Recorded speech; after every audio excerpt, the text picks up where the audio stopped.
చూసాం బక్రీద్ పండుగ సందర్భంగా లక్షల జంతువులు కట్ చేస్తారనుకుంటా.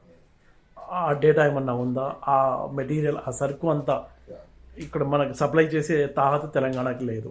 అది సీజనల్ డిమాండ్, ఇది రెగ్యులర్ డిమాండ్. మనం ఇందాక మాట్లాడుకుంది, ఈ రెగ్యులర్ సీజనల్ డిమాండ్ ఫేస్ చేయాలంటే మనం ఉత్పత్తి పెంచాలి, రైతుల జీవితాలు కూడా బాగుపడతాయి. అయితే ఎక్కడ ల్యాప్స్ అవుతుంది, ఎంత డిమాండ్ ఉంది? మేజర్ చూడండి, ఇప్పుడు మార్కెట్లో ఈ పర్టికులర్ బక్రీద్ సీజన్ అడిగే క్వశ్చన్కి మనకు బ్రీడింగ్ యూనిట్స్ ఎక్కువ కావాలి. బ్రీడింగ్ యూనిట్స్ ఉంటేనే కదా మనకు పిల్లలు ఎక్కువ వచ్చేది. ఇప్పుడు ప్రతి ఒక్కరూ బక్రీద్కి పెంచాలని చెప్పేసి పుట్టేని పిల్లల కోసం వెతుకుతారు తప్ప ఫీమేల్ గొర్రెల కోసం కానీ మేకల కోసం కానీ ఎవరు వెతకారు. సో డిమాండ్ చాలా ఉంది, చాలా అదే పనిగా బక్రీద్ కోసం పెంచుతారు ఇక్కడ. ఇప్పుడు వేరే స్టేట్ నుంచి వచ్చేవి ఎందుకు ఎక్కువగా కనిపిస్తున్నాయి బయట మార్కెట్లో అంటే వాళ్ళు తక్కువ ప్రైస్కి ఇస్తున్నారు కాబట్టే కనిపిస్తున్నాయి.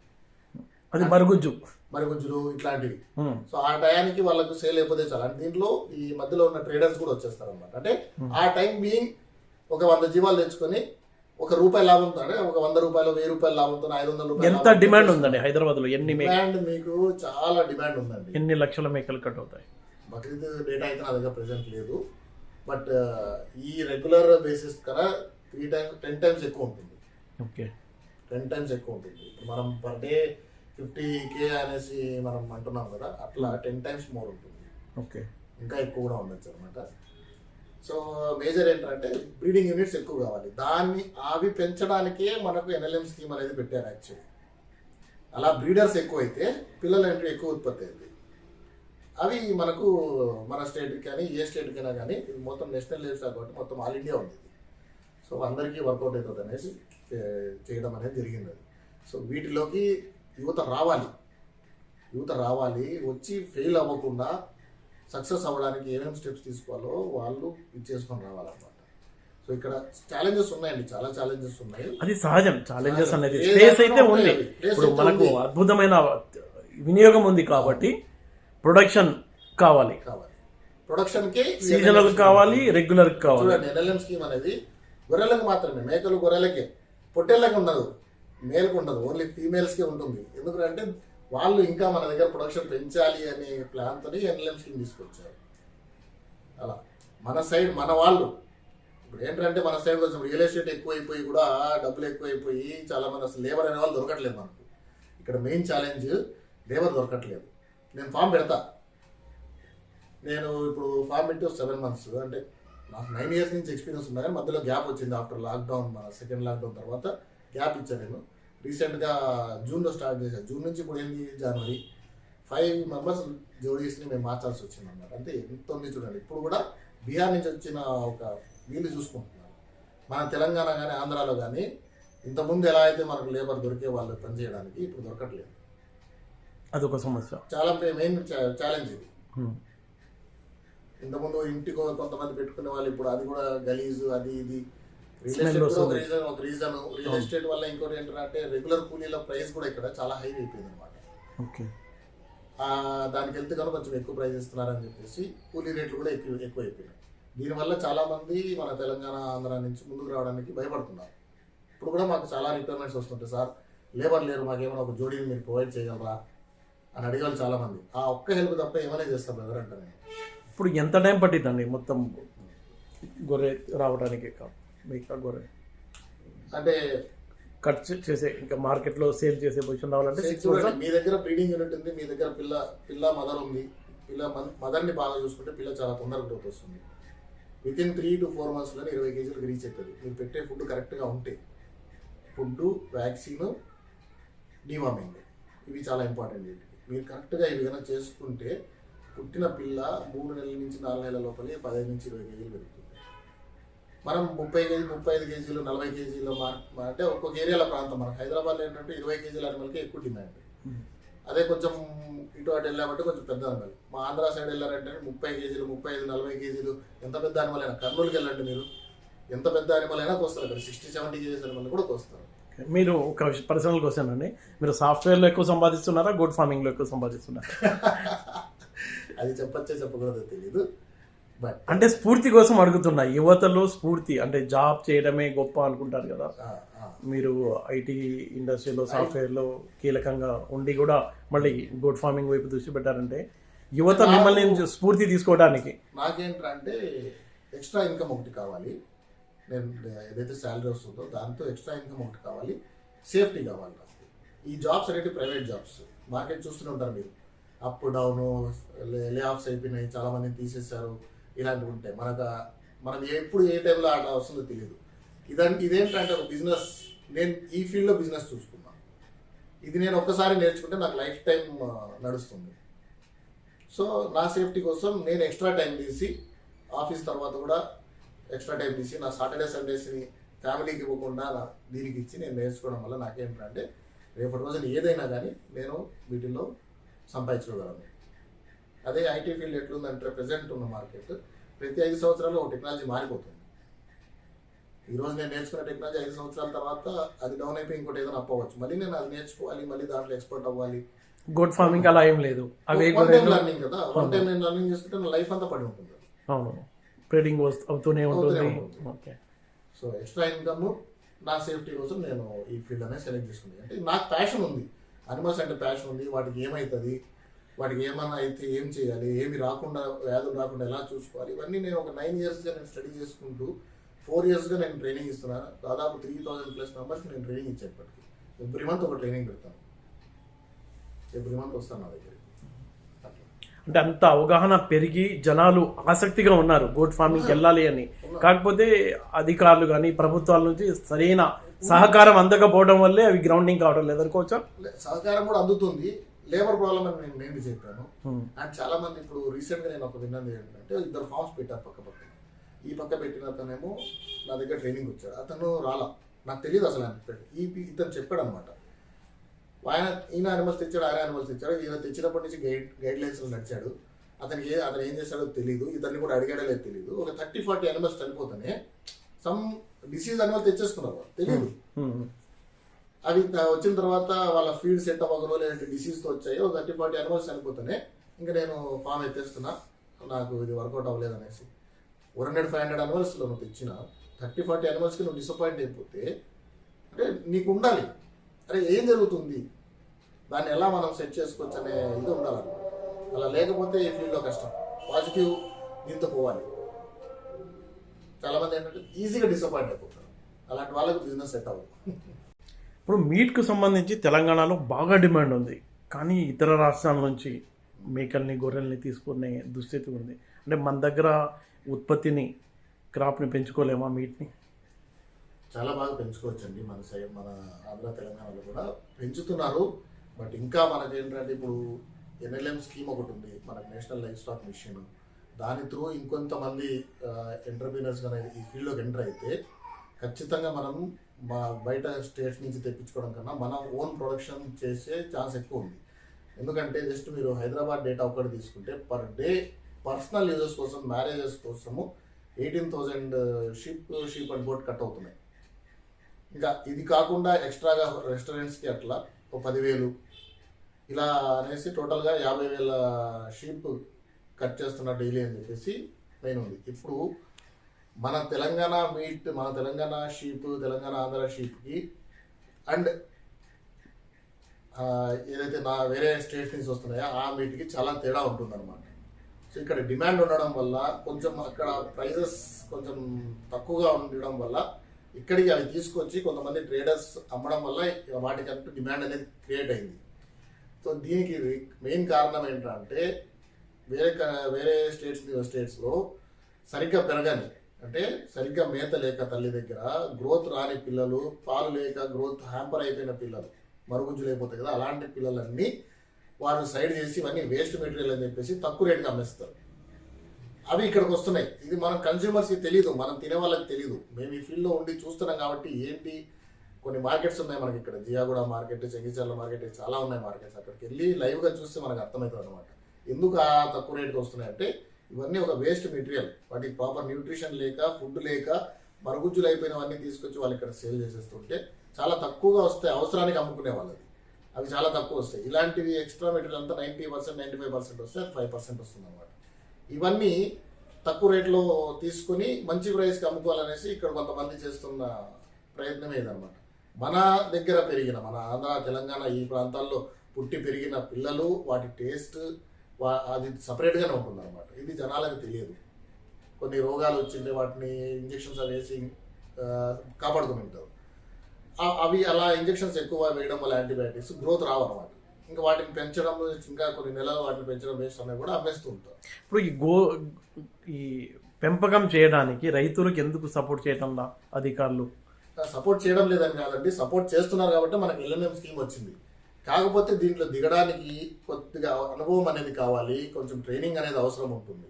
సో ప్రైవేట్ ట్రైనింగ్స్ వాళ్ళు ఉన్నారు, నేను చెప్తాను, ఇంకా చాలా మంది చెప్తున్నారు మార్కెట్లో. అది కాకుండా గవర్నమెంట్ సైడ్ నుంచి కూడా కొంచెం సపోర్ట్ వస్తే కనుక ఇంకా బాగుంటుంది. ఎందుకంటే వాళ్ళకి ఇప్పుడు రైతులు ఏమంటున్నారంటే నోడల్ ఏజెన్సీ పట్టించుకోవడం లేదు, బ్యాంకులు ముందుకు రావడం లేదు అని.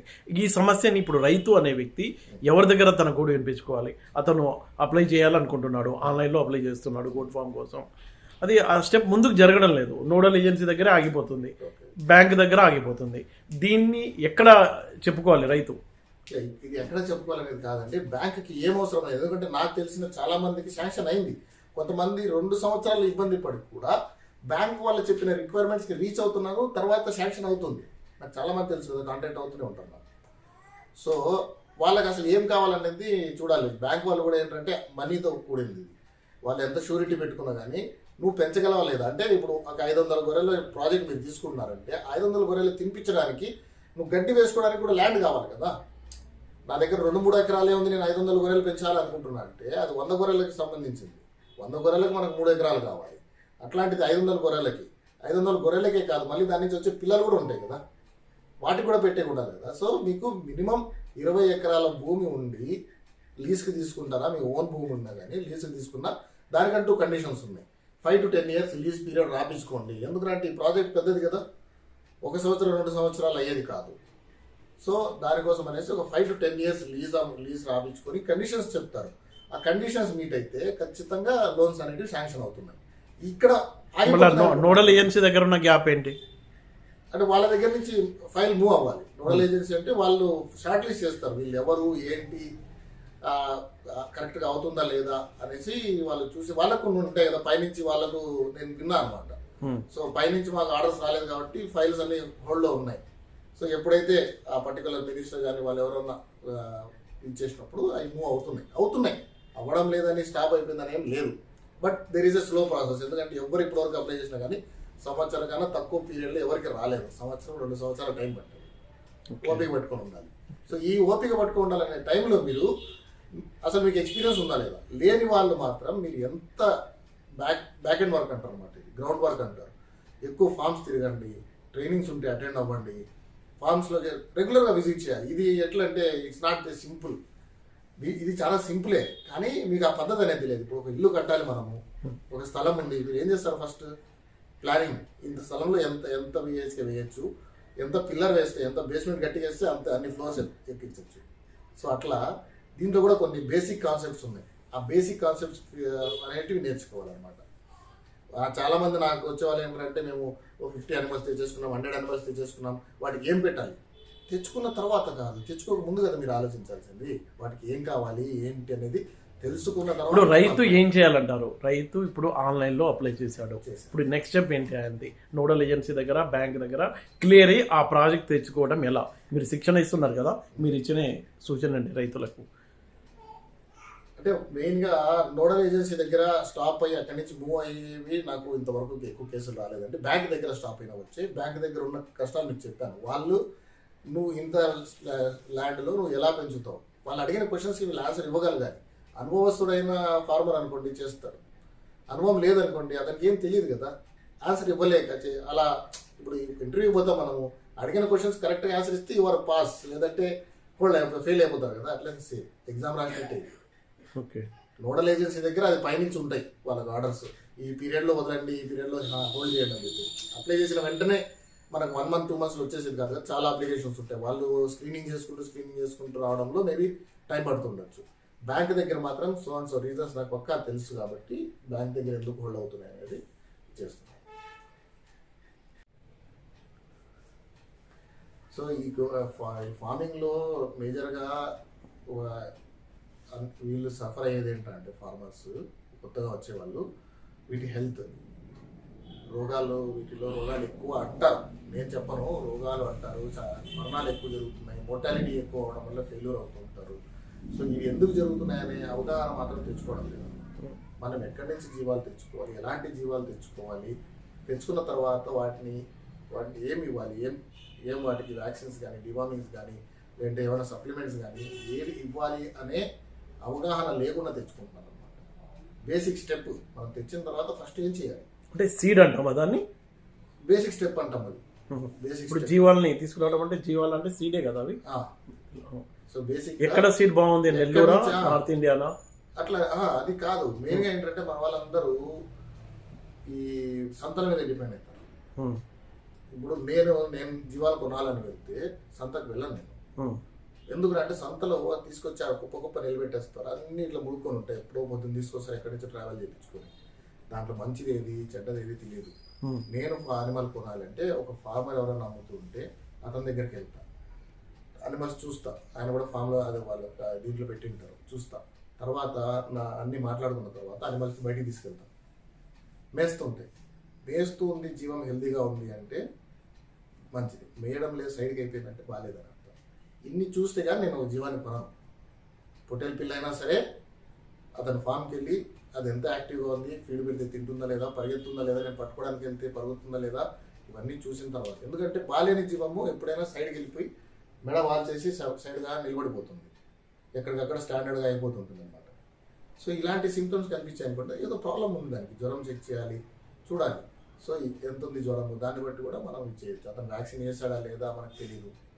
సో మనం ఇలా ఫార్మర్ దగ్గర వెళ్ళడం వల్ల ఏమవుతుందంటే యాక్టివ్ అనిమల్, హెల్దీ అనిమల్ అనేది తెలుస్తుంది. ఈ మార్కెట్లో ఏం చేస్తారంటే 10 పిల్లలు పెద్దవి తీసుకొస్తారు, 20 పిల్లలు చిన్నవి తీసుకొస్తారు. చాలా మంది చేసే కంప్లైంట్ ఏంటంటే ఆడ చూసినప్పుడు బాగానే ఉన్నాయి సార్, ఇంటికి వచ్చి దింపుతాను అన్ని ఇంటితోనే ఉన్నాయంటారు. 10 మాత్రమే పెద్దవి ఉన్నాయి, మిగతా అన్ని చిన్నవి ఉన్నాయంటారు. అక్కడ కన్ఫ్యూజ్ అవుతారు అనమాట. ఇది ఎవరు పట్టించుకోరు. నేనేం చెప్తానంటే 100 జీవాలు కావాలి మాకంటే దొరకవంటే అతనికైనా ఎక్కడి నుంచి వచ్చాయి. ఇప్పుడు నా దగ్గర 100 జీవాలు ఉన్నాయంటే నా దగ్గర 100 బ్రీడర్స్ ఉండాలి, లేదా 200 బ్రీడర్స్ ఉండాలి. 100 బ్రీడర్స్ ఉంటే రావు. ఎందుకంటే 100 బ్రీడర్స్ ఉంటే 50 ఫీమేల్ వస్తాయి, 50 మేల్ వస్తాయి యావరేజ్గా తీసుకుంటే. 200 ఉంటే 100 పొట్టేలు పిల్లలు ఉంటాయి. అతనైనా ఎక్కడి నుంచి తెచ్చాడు, అతను ఉన్న సోర్సెస్ నుంచి. అక్కడ ఫార్మర్ మెయిన్గా రాడు, అక్కడ వచ్చేది ఎవరు ట్రేడర్ వస్తారు. అతను ఏం చేస్తాడు, అతను ఉన్న సోర్సెస్ దగ్గర నుంచి అతని దగ్గర 5, 10, ఇతని దగ్గర 20, 30 ఇలా కలెక్ట్ చేసి తీసుకొస్తాడే తప్ప ఈజ్ నాట్ ప్రొడ్యూసర్.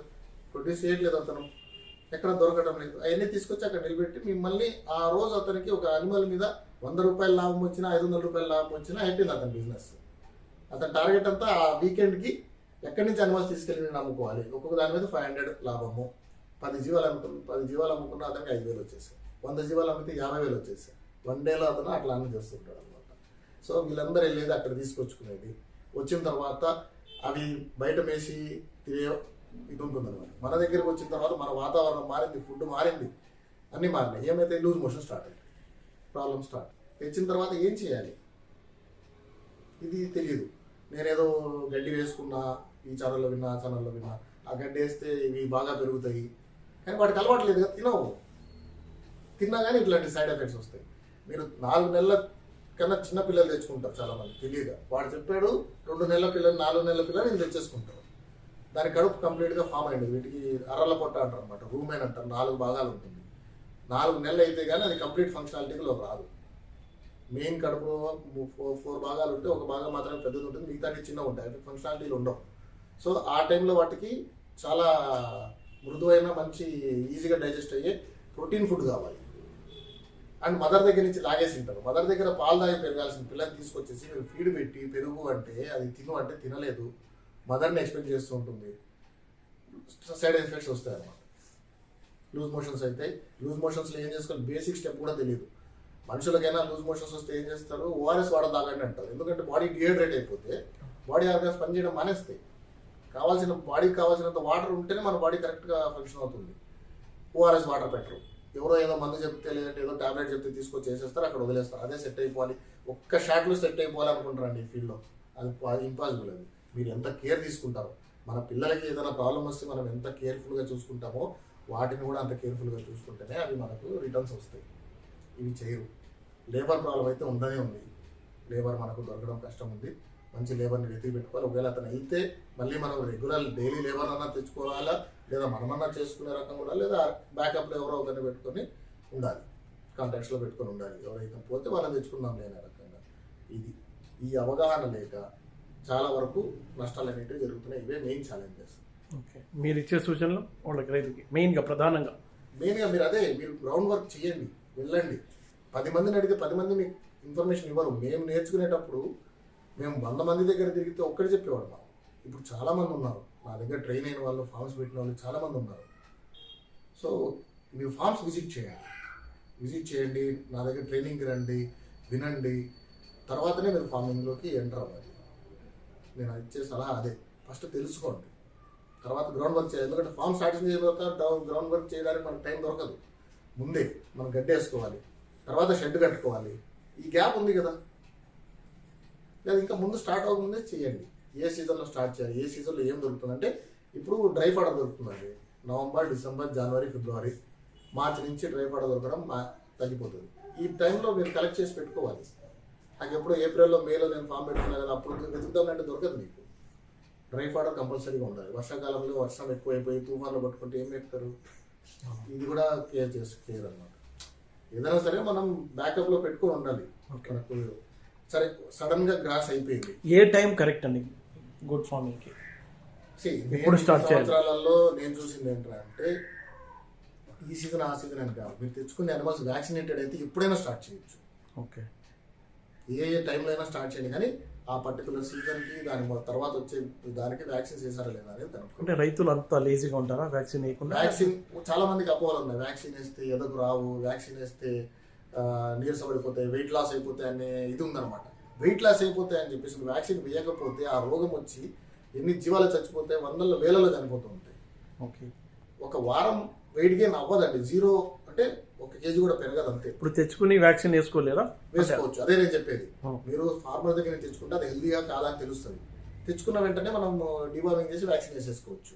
ఓకే, అతను వేసినా వేయకపోయినా వేసి ఉన్నా కానీ ఇబ్బంది లేదు. బూస్టర్ డోస్ అవుతుంది, డబల్ దీంతో ఉంటుంది, మన అనిమల్కి రెసిస్టెన్స్ వస్తుంది. దానికి ఎంత ఖర్చు అవుతుంది? వ్యాక్సిన్ నాకు తెలిసి 500కి మించిన వ్యాక్సిన్ లేదు. 100 జీవాలకు వస్తుంది. ఆ 500 పెడితే 100 జీవాలకు వేసుకోవచ్చు. ఓకే, ఎంత ఖర్చు వస్తుందండి గోట్ ఫార్మింగ్కి ఒక 500 జంతువుల కంటే? అంటే దేని మీద? వ్యాక్సినేషన్ అన్నిటి మీద దానికి ఖర్చు, టోటల్ ఖర్చు ఒక నెల ఖర్చు ఫీడింగ్కి నెల ఖర్చు. చూడండి, ఫీడింగ్లో మీకు మేజర్ ఏంటంటే మీరు పండించుకున్న గడ్డి, మీరు కలెక్ట్ చేసుకున్న డ్రై ఫార్మ్ అంటే మీకు చాలా తక్కువ అవుతుంది. మీరు కొని పెట్టాలి అంటే 10 జీవాలకు కూడా పెట్టడానికి మీకు బరువు అవుతుంది. ఓకే, ఇప్పుడు చాలామంది ఏదో దొరుకుతుంది అది తీసుకొచ్చి మేపేస్తే 5 కేజీలు పెరుగుతుందంట, 10 కేజీలు పెరుగుతుందంట. అంటే దాని ప్రైసింగ్ చూసుకోండి. రోజుకి జీవం ఎంత తింటుంది, నువ్వు ఎన్ని నెలలు పెంచాలనుకుంటున్నావు, అసలు అది తింటుంటే పెరుగుతుందా లేదా, అది దానికి అసలు సూట్ అవుతుందా లేదా, ఇవన్నీ క్యాల్కులేట్ చేయట్లేదు. ఎవరో చెప్పారు, ఎవరో బాగుందన్నారు, వీళ్ళు తీసుకొచ్చి తినిపించేస్తారు. మినిమం 20 ఎకరాలు ఉంటే ఒక 500 జంతువులు జీవాలకి మీరు గడ్డి గ్రీన్ గ్రాస్ వేసుకొని పండించుకొని మేపుకోవచ్చు. దాంతోపాటు డ్రై ఫాడర్ కూడా ఉండాలి. ఎవరైనా NLM స్కీమ్కి వెళ్తూ ఉంటే ఖచ్చితంగా డ్రై ఫాడర్ ఎంత వీలైతే అంటే దానికంటూ ఒక సపరేట్ గోడౌన్ వేసుకోండి. ఎట్లయితే షెడ్ వేస్తారో అట్లనే ఒక మంచి గోడౌన్ వేసుకొని 20-30 టన్నుల్లో 40 టన్నుల్లో స్టోర్ చేసుకోండి. లేదంటే ఫార్మింగ్ ఈజీ కాదు. ఇవి చేసుకోరు, ఫార్మింగ్ కష్టము, ఫార్మింగ్లో మనం అనుకున్నంత రాదంటే మీరు బేసిక్ స్టెప్స్ ఫాలో అవ్వట్లేదు. ఇప్పుడు నేను మొన్న అనిమల్స్ తెచ్చాను జూన్లో, మే 28 ఇచ్చా. నేను జస్ట్ వాటిని ఒక 6 monthsలో నేను తెచ్చిన దానికి డబల్ చేసేసాను. 25 కేజెస్ నుంచి 50 కేజెస్ చేశాను. చాలామంది అది చేయలేకపోతున్నారు. 3 నెలలైనా కానీ మాకు గ్రోత్ రాలేదు సార్, ఎంత తెచ్చాము అంతే ఉన్నాయి, అంతే బరువు ఉన్నాయి, అంతే ఉన్నాయి. ఎక్కడ తేడా జరుగుతుంది?